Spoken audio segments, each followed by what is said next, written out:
आज हम लोग करने वाले हैं order for maintenance of wives, children and parents.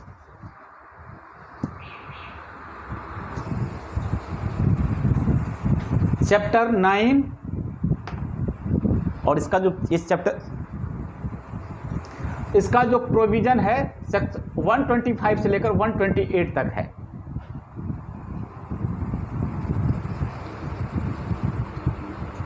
इसका प्रोविजन सेक्शन 125 से लेकर 128 तक है। Maintenance of wives, children and parents. कोई इशू सुभाष जी बोल रहे थे? अच्छा ठीक है, उसको बाद में देखेंगे। हाँ कौन बार नहीं देखेंगे।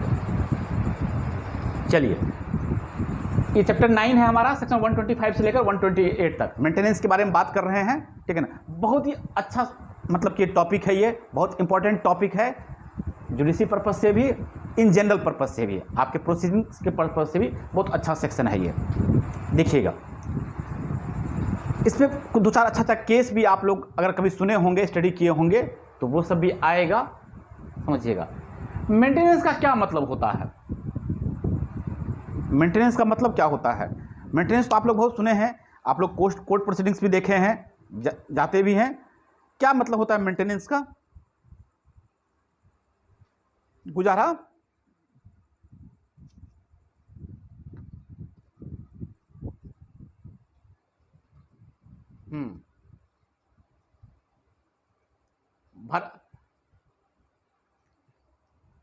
भरण पोषण के लिए। हाँ चलिए, भरण पोषण के लिए, चलिए ठीक है, ओके। सब लोग थोड़ा थोड़ा चीज़ समझते हैं, ठीक है ना। तो अब देखिएगा, एक्चुअली जो इसका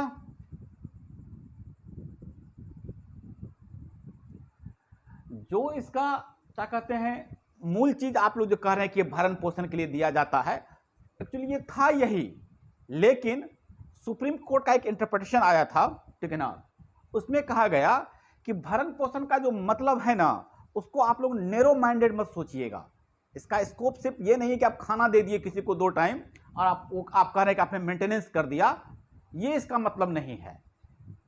इसका कहीं भी कोई नैरो आप स्कोप नहीं है, इसका अब बहुत ब्रॉड स्कोप है, ठीक है ना, ये समझिएगा। नैरो तरीके से मत सोचिए कि खाना दे दिए उसको तो आप भरण पोषण कर रहे हैं, किसी को कपड़ा दे दिए हैं तो भरण पोषण कर रहे हैं आप। हम पढ़ते हैं, ध्यान समझिएगा इस चीज़ को। एक जजमेंट है, उसमें आया था, कहीं पे है, देख लीजिएगा आप लोग, ठीक है ना। The term should not be narrowly constructed as limited only to food, clothing और शेल्टर। केवल अब ये चीजें जो है, मेंटेनेंस जो है, रोटी, कपड़ा और मकान, यहीं तक सीमित नहीं है। इसका स्कोप जो है, आप अगर नैरो आप स्ट्रिक्ट इंटरप्रिटेशन करेंगे इसको आप, तो आप केवल यहीं तक इसको नहीं रखेंगे कि आपने क्या कर दिया, फूड, किसी को भोजन दे दिया, शेल्टर दे दिया, आप कपड़ा दे दिए, तो कहता है कि यही इसका स्कोप नहीं है। इसका स्कोप जो है अब बहुत ब्रॉड है। कहता है हर वो चीज जो लाइफ के लिए इसेंशियल है, जिस फेज में जिसको आप दे रहे हैं मेंटेनेंस, उसके फेज में, उसके उम्र के हिसाब से, ठीक है ना, जो लाइफ के लिए बहुत इसेंशियल चीजें होंगी वह मेंटेनेंस के अंदर आएगा। जैसे आपने कहा कि बुजुर्ग माता पिता को, ठीक है ना, गुजारा भत्ता के लिए कुछ देना, तो हम उसको रोटी दे दिए, कपड़ा दे दिए, मकान दे दिए, केवल यही सेंस नहीं है। अब उनका मेडिकल एक्सपेंसेस भी होगा, हाँ या ना, उनको तो मेडिकल में भी खर्चा जाएगा ना उनका। हाँ, यही कहने का इसका सेंस है। अब एक बच्चा है, उसको मेंटेनेंस जा रहा है, तो उसके लिए एजुकेशन इंपॉर्टेंट चीज होगा उसके लाइफ के लिए, तो एजुकेशन भी इसके अंदर आएगा।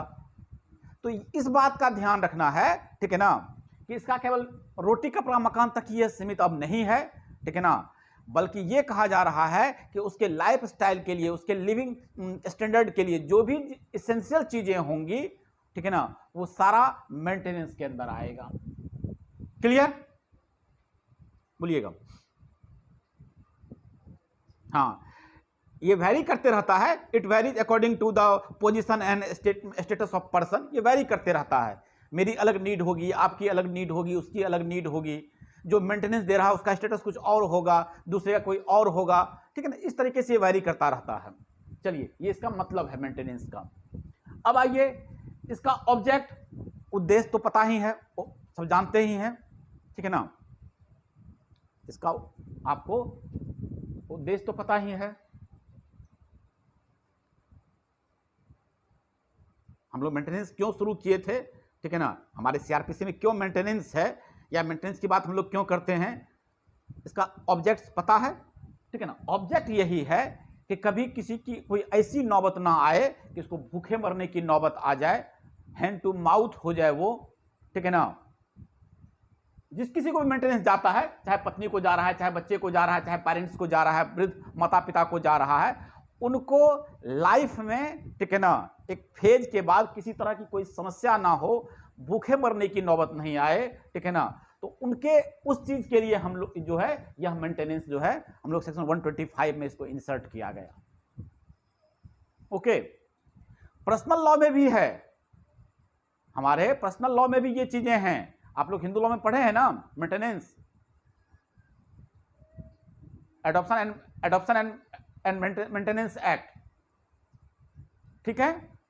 तो अब फिर भी यहां लिखे हम, फिर भी 125 में हम इसको इंसर्ट किए, हम सीआरपीसी में इसको पढ़ते हैं। क्यों पढ़ते हैं? इसीलिए पढ़ते हैं कि पर्सनल लॉ में केवल जो खास कम्युनिटी है, जो खास ग्रुप है, जो खास धर्म के लोग हैं, केवल वही कवर होते हैं। लेकिन सीआरपीसी में डाल देने से क्या हुआ, यह हर किसी के लिए है। आप किसी धर्म से बिलोंग करते हो, किसी कम्युनिटी से बिलोंग करते हो, ठीक है ना, ये सब के लिए जो है अवेलेबल रहेगा। क्लियर? इसीलिए इसको सीआरपीसी में डाला गया है, पर्सनल लॉ में होने के बावजूद भी। हम इसका एक अच्छा केस है हमारे पास, केस लिख लीजिए आप लोग, भगवान दत्त वर्सेस कमला देवी। भगवान दत्त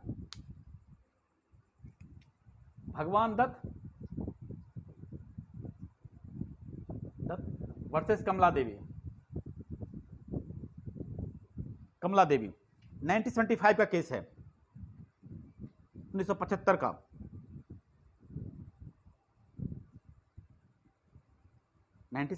का केस है, या volume 2 Supreme Court cases, SCC volume 2, page number 386। आप लोग साइटेशन अगर ढूंढना चाहेंगे तो आप लोग ढूंढ लीजिएगा।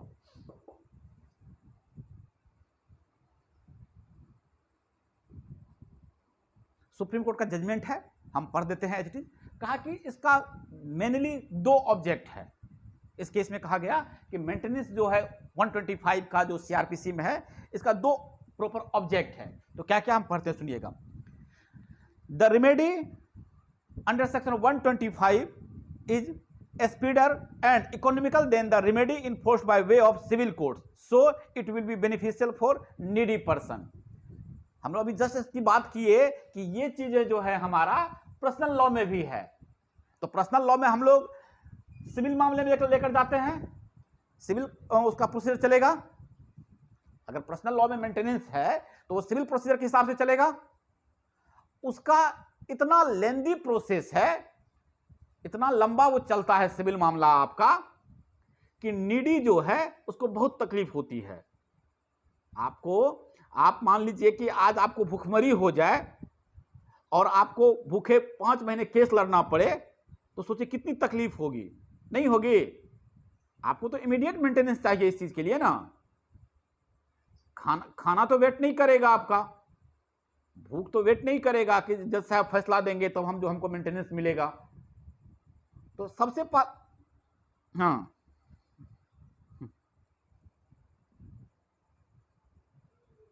मेंटेनेंस शेयर किस चीज में? शेयर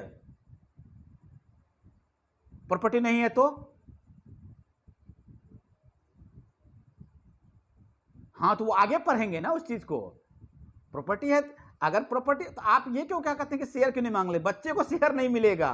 सुप्रीम कोर्ट नया जजमेंट सुनिए, ठीक है ना।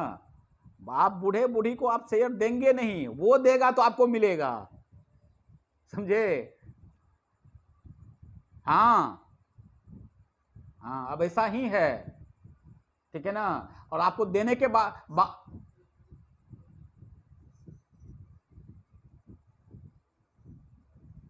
नहीं नहीं, ये सब चीज दिमाग से अब निकाल दीजिए, ठीक है ना, ये सब बातें अब दिमाग से निकाल दीजिए कि 2 आना 4 आना, ठीक है।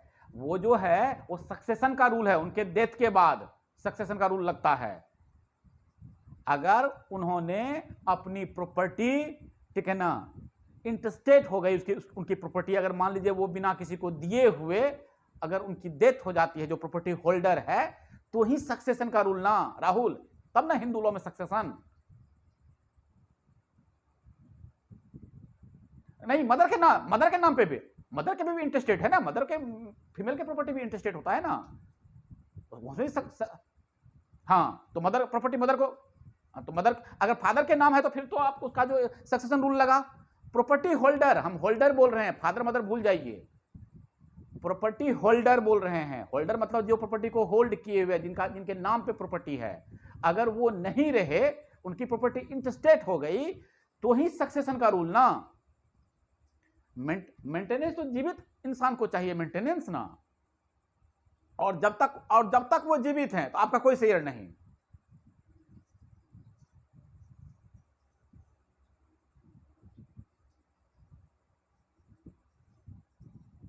हाँ, इसको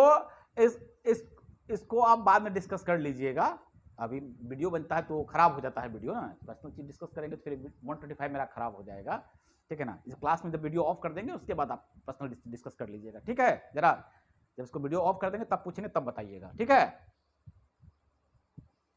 ये ऑन रिकॉर्डिंग होती है ना इसकी क्लास की। चलिए, ठीक है, क्लियर। तो अब सुप्रीम कोर्ट का नया जजमेंट पर, ये सुप्रीम कोर्ट बहुत अच्छा जजमेंट आया है सुप्रीम कोर्ट का, ठीक है ना, ये सब चीजें आप भूल जाइए। ओके, तो ये तो 2 ऑब्जेक्ट है। सबसे पहला ऑब्जेक्ट जो बता रहे थे, क्या ऑब्जेक्ट है? ऑब्जेक्ट सबसे पहले ये है कि 125 का जो प्रोसीजर है सीआरपीसी में, वो स्पीडी चलता है, स्पीडी ट्रायल होता है उसका, ठीक है ना, बहुत फास्ट में। ये सिविल मामले की तरह लंबा नहीं खींचा जाता है इसको। और एक तो चूंकि जल्दी होता है, इस दृष्टिकोण से क्या होता है, यह इकोनॉमिकल भी होता है, यानी कि बहुत ज्यादा महंगा भी नहीं है। क्रिमिनल मामला वैसे भी थोड़ा सा चीप होता है, सिविल मामले में वो इतना लंबा चलता है कि सारा पैसा आपको जमीन बेच के केस लड़ना पड़ता है। तो इस मामले में क्या होता है, 125 जो है पहला ऑब्जेक्ट ये कवर करता है कि स्पीडी कर लेता है और इकोनॉमिकल होता है। दूसरा क्या है, ठीक है ना, सबसे इसमें जो चीज हम आपको जस्ट एक बताए थे, आपको इसका जजमेंट है, हम जजमेंट पढ़ देते हैं हम।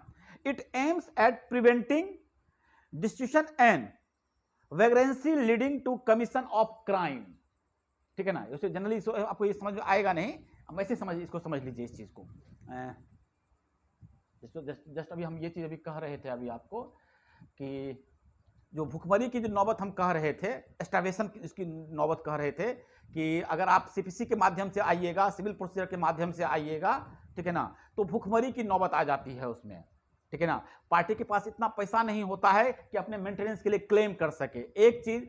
दूसरा क्या हुआ कि पर्सनल लॉ में केवल जो रिलीजन के लोग होते हैं, जो जिस धर्म के मानने वाले लोग होते हैं, केवल उन्हीं को कवर किया जाता है, ठीक है ना। तो इसका एक उद्देश्य यह भी है कि जो भारत के नागरिक हैं, ठीक है ना, जो इंडियन सिटीजन है, उनको भी यह कवर करता है, वो चाहे किसी धर्म से बिलोंग करते हो, हिंदू हो, मुस्लिम हो, सिख हो, क्रिश्चियन हो, किसी भी धर्म से बिलोंग करता हो, 125 उसको भी कवर करता है। ओके राहुल, हाँ, इसको आप लोग पढ़ लीजिएगा अच्छा से, बहुत अच्छा ऑब्जेक्ट है इसमें, ठीक है। नेक्स्ट आ जाइए, इसका स्कोप क्या है, देखिए आप लोग एक बहुत लीडिंग केस है, सुने होंगे, शाहबानो केस सुने थे आप लोग? शाहबानो केस कौन से ईयर का केस है? शाहबानो केस बहुत बार पूछा गया है, किस ईयर का है बताइए जरा हमको, अगर आप लोग केस सुने हैं तो। राजीव गांधी के टाइम का, ये जवाब नहीं होगा, ये आपको जो है एमसीक्यू में ये जो है ये ऑप्शन, हाँ याद रखिएगा, 1985 का केस है। और थोड़ा सा आप लोग केस स्टडी, हम केस पर भी बहुत सारा जो है वीडियो डाल देंगे केस पर, ठीक है ना। अब इस बार का आप लोग अगर जुडिशरी का एग्जाम अगर कोई दिए होंगे, या कोई कवर किए होंगे तो देखे होंगे, इस बार जज तक का नाम पूछ दिया था। ठीक है, इस बार जो है जज का भी नाम पूछा था कि इस केस में जो जजमेंट जो लिखे थे वो कौन जस्टिस कौन थे जस्टिस। तो अगर कोई लीडिंग केस है तो आपको वहां तक कवर करना पड़ता है। तो हम इस तरह से एक वीडियो बना देंगे सारा केस स्टडी का, ठीक है ना, कौन जस्टिस थे, क्या थे, कैसे थे। अब देखिए ये केस का पूरा केस का नाम जानते हैं, सावनो केस का पूरा नाम जानते हैं? सावनो केस का पूरा नाम जानते हैं? पूरा केस क्या था? मोहम्मद अहमद खान, लिख लीजिए।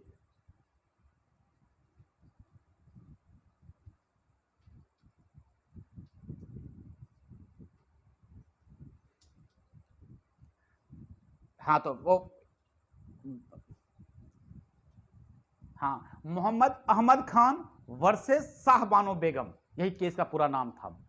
1985 Supreme Court cases, page number 556, volume 2, इसका साइटेशन है। Mohammad Ahmad Khan versus Shahbano Begum, 1985 volume 2, Supreme Court cases, page number 556। अब देखिएगा इस केस में क्या था। The Supreme Court held that provisions of section 125 are applicable to the parties irrespective of personal law. These provisions are secular in nature. The relief given under this chapter is essentially civil in nature. However, the findings of the magistrate are not final and the parties can legitimately agitate their rights in a civil court even after the order of magistrate. देखिए कितना बड़ा बात, कितना अच्छा बात आया इस केस में।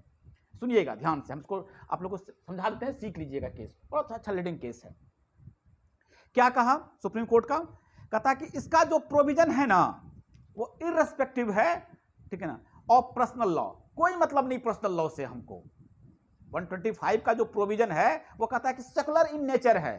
आपका पर्सनल लॉ क्या कहता है इससे हमको कोई मतलब नहीं है, कोई लेना देना, इररेस्पेक्टिव है पर्सनल लॉ। यह 125 सेकुलर है अपने नेचर में, किसी धर्म के आप हो कोई मतलब नहीं, मतलब कोई ये नहीं है। कहता है यद्यपि ये जो मेंटेनेंस का प्रोविजन है यह सिविल नेचर का है। Although the relief given under this chapter is essentially civil in nature, वो सिविल नेचर का है, ठीक है ना।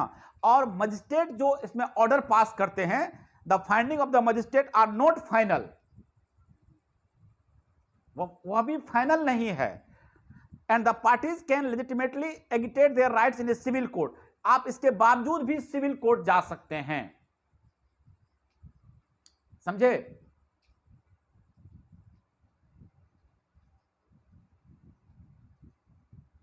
हां, सिविल राइट अगर कहीं आपका वो है तो आप सिविल कोर्ट जा सकते हैं। क्लियर?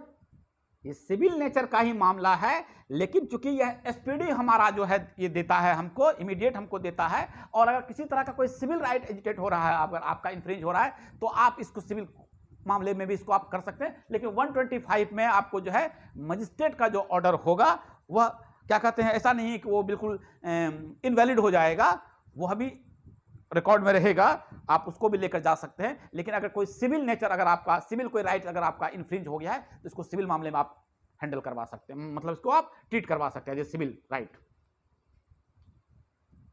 ओके, ये शाहबानो के केस का जजमेंट है सुप्रीम कोर्ट का। एक दो और केस पढ़ेंगे और क्लियर होगा आपको। Okay, clear? एक केस लिख लीजिए आप लोग, नंदलाल मिश्रा वर्सेस कन्हैयालाल मिश्रा, 1960 का केस है, 1960। नंदलाल मिश्रा वर्सेस कन्हैयालाल मिश्रा।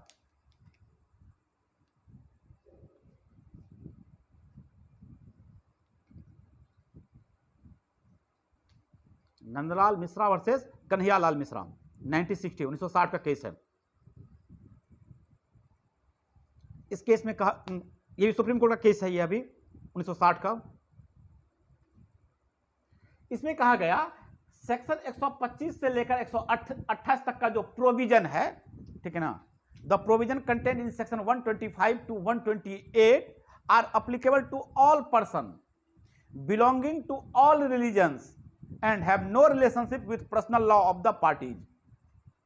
पार्टी के पर्सनल लॉ से इसको कोई रिलेशन नहीं है, कोई मतलब नहीं है इसको। ओके, सेम चीजें, यही बात एक और अच्छा केस है, नानक चंद वर्सेस चंद्र किशोर, यही बात कही गई उसमें भी। नानक चंद, केस का नाम लिखते जाइए आप लोग, नानक चंद वर्सेस चंद्र किशोर।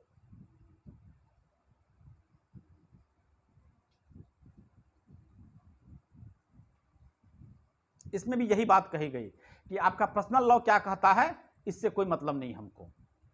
125 से 128 का जो प्रोविजन है, ठीक है ना, वह क्या है, सिंपल सा एक चीज समझ लीजिए कि सेकुलर नेचर का है। आप किस धर्म से बिलोंग करते हैं, आपका पर्सनल लॉ क्या करता है, कोई मामला नहीं। हम मेंटेनेंस का जो मजिस्ट्रेट का जो ऑर्डर होगा वो 125 से पढ़ेंगे तो समझ में आ जाएगा कि क्या क्या चीजें वहां पास किया जा सकता है, क्या क्या उनके पास अधिकार है मेंटेनेंस को लेके, तो समझ में आ जाएगा कि इसका क्या इसका रोल है। अदरवाइज सिविल रास्ता तो खुला है, डाइवोर्स में जब हम जाते हैं तो वहां देखते ही हैं, तो सिविल मामले की तरह ट्रीट करवाते हैं हम लोग। ठीक है राहुल जरदारी, हाँ, जब आप लोग कोर्ट जाएंगे, डाइवोर्स का मामला फैमिली कोर्ट में जब चलेंगे तो मेंटेनेंस देखिएगा वहां पे क्या कैसे चलता है, 125 का भी देखिएगा मजिस्ट्रेट कोर्ट में कैसे चलता है इसका प्रोसीजर, दोनों में फर्क समझ में आ जाएगा तब। चलिए, एक लॉ कमीशन का भी रिपोर्ट है इस पे, ठीक है ना, 41st रिपोर्ट लॉ कमीशन का, 41वां रिपोर्ट, वो भी आप लोग देखिएगा ध्यान से।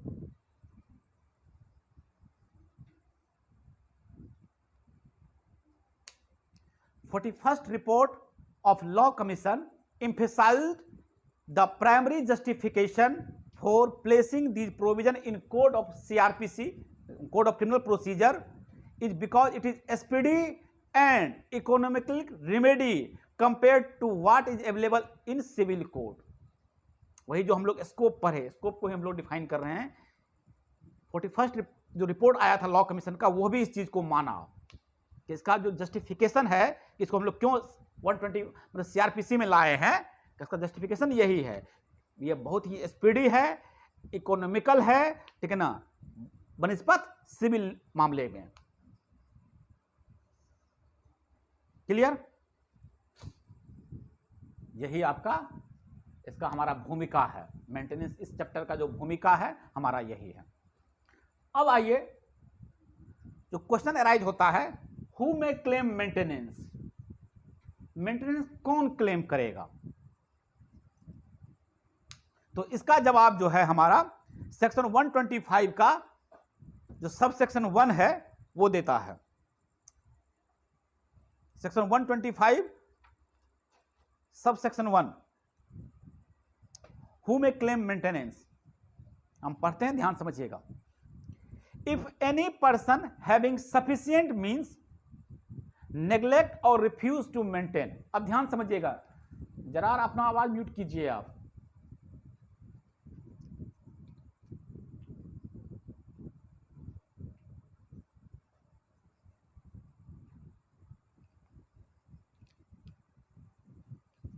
कहता है कि if any person having sufficient means, अगर किसी आदमी के पास सफिशिएंट मींस है, ठीक है ना, समुचित साधन है, और समुचित साधन होने के बावजूद वो क्या कर रहा है, नेग्लेक्ट कर रहा है या रिफ्यूज कर रहा है, क्या करने से, मेंटेनेंस करने से, मेंटेनेंस देने से, किसको, तो कहता है हिज वाइफ, अपनी पत्नी को, अनेबल टू मेंटेन हरसेल्फ, ऐसी पत्नी को जो कि अपना मेंटेनेंस खुद नहीं कर सकती है, अनेबल है, वो अयोग्य है खुद को मेंटेन करने में। B number, his legitimate or illegitimate minor child, whether married or not unable to maintain itself, अपने जायज या नाजायज संतान को, अगर वह माइनर है और चाहे माइनर उसकी शादी ही क्यों ना हो गई हो और वो शादी कर दिए आप, लेकिन वह अनेबल है खुद को मेंटेन करने में। दो बी हो गया। सी कह रहा है his legitimate or illegitimate child not being a married daughter who has attained majority where such child is by reason of any physical or mental abnormality or injury unable to maintain itself। ठीक है, ऐसा कोई legitimate या illegitimate child, ठीक है ना, इसके अंदर एक वो कवर नहीं होता है, मैरिड डॉटर कवर नहीं होता है। ध्यान रखिएगा, मैरिड डॉटर जो है उसके अंदर कवर नहीं हो रहा है।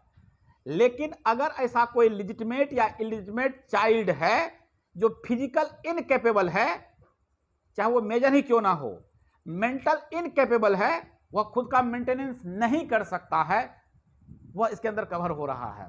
सी हो गया। डी नंबर, हिज फादर और mother unable to maintain himself और हरसेल्फ, बूढ़े माता पिता, ठीक है ना, जो कि अपना मेंटेनेंस नहीं कर सकते हैं। चार लोग इसके अंदर, मतलब चार कैटेगरी में लोग इसके अंदर आ रहे हैं। सबसे पहला आ रहा है इसके अंदर वाइफ, ठीक है। दूसरा आ रहा है minor, legitimate or illegitimate child, चाहे वो मैरिड ही क्यों ना हो। तीसरा आ रहा है सन, लेजिटिमेट और इलिजिटिमेट चाइल्ड जो कि फिजिकली इनकेपेबल है या मेंटली इनकेपेबल है अपना मेंटेन करने में। और इसके अंदर याद रखिएगा केवल मैरिड डॉटर नहीं आता है, क्योंकि उसका पति करेगा उसका, ठीक है। और फोर्थ नंबर आ रहा है, डॉटर शब्द है, इसका मतलब है कि वो पति करेगा, मैरिड डॉटर। और फोर्थ नंबर आता है पेरेंट्स, माता पिता, बूढ़े माता पिता जो कि अनेबल है अपना मेंटेनेंस करने में।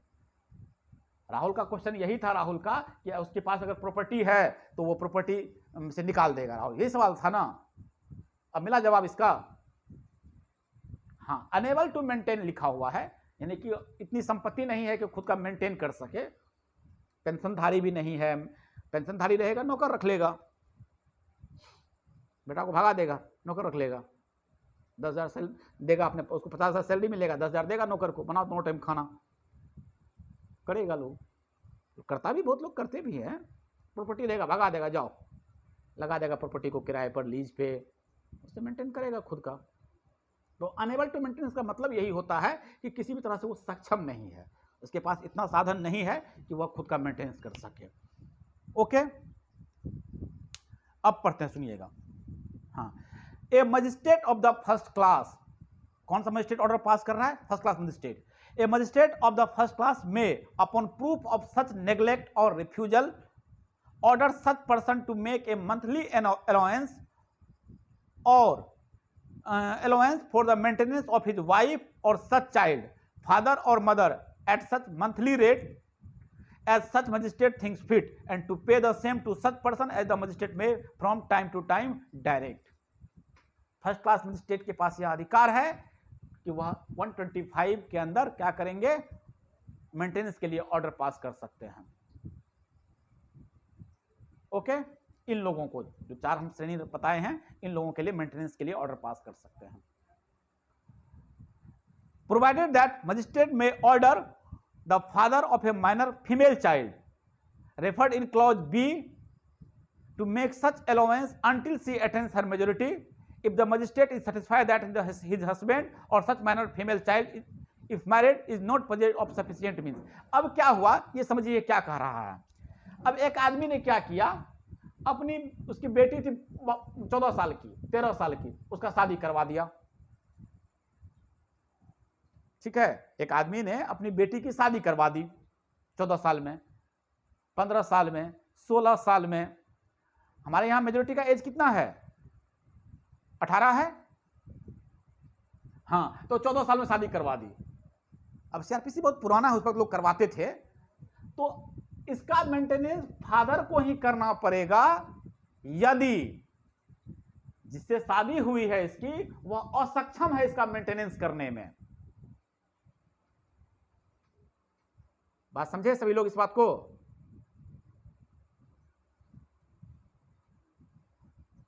हाँ हाँ, लड़का का नहीं, लड़की का।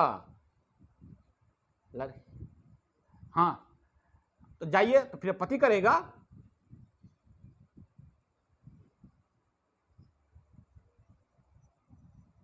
अभी अभी ये पास नहीं हुआ, अभी ये लागू नहीं है, 21 पर बात हो रही है। ठीक है, 18 ही है, 19 कहाँ है?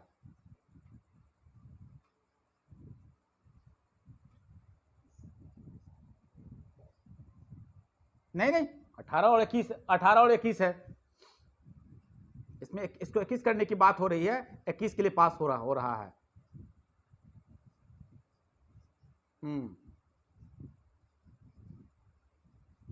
18 है, ठीक है ना? चलिए, ठीक है, समझ में आ गया। ये जो अभी बताया, ये बात समझ में आया कि अगर माइनर बच्चे की आप शादी कर देते हैं और उसका हस्बैंड जो है वो मेंटेनेंस करने में असक्षम है, तो फादर को ही करना पड़ेगा। जैसे ही वो मेजर हो जाएगा, तो ऑर्डर जो है ना, ये जो इसके अंदर जो मेंटेनेंस ऑर्डर होता है ना, वो उसका अल्ट्रेशन होता रहता है, टाइम टू टाइम चेंज होता रहता है। ठीक है ना? ये नहीं कि एक बार जो फिक्स कर दिया वही रहेगा, ये बढ़ भी सकता है, घट भी सकता है, बंद भी करवाया जा सकता है। तो आगे पढ़ेंगे कब किस स्थिति में बढ़ेगा, घटेगा, बंद होगा। ठीक है ना? वो आगे देखते हैं हम लोग। क्लियर? अब आगे पढ़ते हैं। Provided that the magistrate may, during the pendency of proceedings regarding monthly allowance for the maintenance under the subsection, order such person to make a monthly allowance for the interim maintenance of his wife or such child, father or mother, and the expenses of such proceedings which the magistrate consider reasonable, and to pay the same to such person as the magistrate may from time to time direct. अब देखिए interim maintenance क्या है आपका। तो अब मान लीजिए maintenance के लिए गई महिला या बच्चा गया या पेरेंट्स गए, तो हो सकता है कि मेंटेनेंस मिलने में टाइम लग जाए। ये बातें जब तक होगी, जब तक कोर्ट सेटिस्फाई नहीं हो जाएगा, मेंटेनेंस तय नहीं हो पाएगा कि कितना मेंटेनेंस देना है। मान लीजिए अभी नहीं पता चल रहा है कितना मेंटेनेंस देना है, और इमीडिएट आज गया कल तो मिल नहीं जाएगा। तो इस बीच में जब तक कि मामला पेंडिंग होगा, इस दौरान के लिए जो कोर्ट है, जो मजिस्ट्रेट है, वह इंटरिम मेंटेनेंस के लिए डायरेक्शन दे सकता है। चलो हम इसका फैसला जो है 10 दिन बाद करेंगे, पहले देख लेते हैं क्या है, कैसे है, तुम कितना कमा रहे हो, तुम पर कितने जो है डिपेंडेंट हैं, बहुत सारी चीजों पर तय होता है। एक आदमी कितना मेंटेनेंस देगा, उसके स्टेटस पे, उसके इनकम पे, उस पर कितने डिपेंडेंट हैं, इन सब सारी चीजों पर तय होता है। तो इसमें फैसला होने में थोड़ा टाइम लग जाता है। मान लीजिए, तो एक काम करो तुम, तब तक क्या करो, इसको जो है 2000 रुपया तब तक दो, इसको इंटरिम मेंटेनेंस 3000 रुपया दो तब तक इंटरिम मेंटेनेंस, बाद में देखेंगे कितना देना है, नहीं देना है। ओके? जब तक मामला पेंडिंग स्थिति में रहेगा, तब तक के लिए जो है मेंटेनेंस अगर तय कर दिया गया है, ठीक है ना, इंटरिम मेंटेनेंस है वो। नेक्स्ट, अब इसका दे रखा है, provided also that an application of the monthly allowance for the interim maintenance and expenses for proceedings under the second proviso shall as far as possible be disposed of within 60 days from the date of the service of notice। हाँ वही है, immediate देना है, 60 दिन के अंदर उसको शुरू कर देना है। ठीक है ना? जैसे ही इसको नोटिस होगा, 60 दिन के अंदर इसको इंटरिम मेंटेनेंस शुरू कर देना है, उसको डिले नहीं करना है। इसमें बाद में फैसला होता रहेगा, तो उस हिसाब से फिर मंथली अलाउंस या जो भी चीज़ है, जिस तरह का सेटलमेंट करेगा वो मजिस्ट्रेट, उस तरीके की बातें होंगी। लेकिन फिलहाल जो इंटरिम मेंटेनेंस है 60 दिन के अंदर शुरू हो जाएगा। चलिए नेक्स्ट आ जाइए, इसका एक्सप्लेनेशन देखिएगा, बड़ा अच्छा एक्सप्लेनेशन है। इसको एक्सप्लेनेशन के अंदर जो है, वाइफ सबसे पहले जो है माइनर को एलोबरेट किया है। माइनर किसको बोलते हैं? एक्सप्लेनेशन देखिए आप लोग जरा, माइनर किसको बोलते हैं? ये तो जानते ही हैं सभी लोग माइनर किसको बोलते हैं। Minor means a person who under the provision of the Indian Majority Act 1875 is deemed not to have attained his majority, यानी कि जो मेजर नहीं हुआ है। इंडियन मेजोरिटी एक्ट में जो लिखा हुआ है कि इतने साल में आप मेजर हो जाएंगे, तो उस हिसाब से आप अगर मेजर नहीं हुए हैं तो आप माइनर हैं। यही इसका एक्सपांशन है। बी में लिखा है वाइफ। वाइफ का यहां मतलब जो है, वाइफ का मतलब है यहां पे women who has been divorced by or has obtained a divorce from her husband and has not remarried. पत्नी का मतलब तो पत्नी तो होता ही है, पत्नी का मतलब पत्नी समझते ही हैं। यहां पे इसका वह भी मतलब होगा जिसको कि डाइवोर्स दे दिया गया है, और जो जिसका डाइवोर्स हो गया है, जिस महिला का, उसने दोबारा शादी नहीं की है। ओके, यहां वाइफ का मतलब वह भी होगा। डाइवोर्स होने के बाद वो पत्नी आपकी नहीं रहती है, लेकिन यहां पे एक्सप्लेनेशन में लिखा हुआ है कि यहां पे उसका मतलब समझिएगा, इसको डाइवोर्स दे दिया गया है और वो अभी तक उसने अभी रीमैरी नहीं, दूसरी शादी नहीं करी है उसने। चलिए, ये आपका 125 का सबसेक्शन 1 था। चलिए, इसको हम लोग अब कल नेक्स्ट क्लास में एलोबरेट करेंगे आगे। बहुत इंपॉर्टेंट इसमें है, सेक्शन वगैरह सब है और अच्छा मजेदार टॉपिक है ये। हम लोग इसको कल कंटिन्यू करते हैं।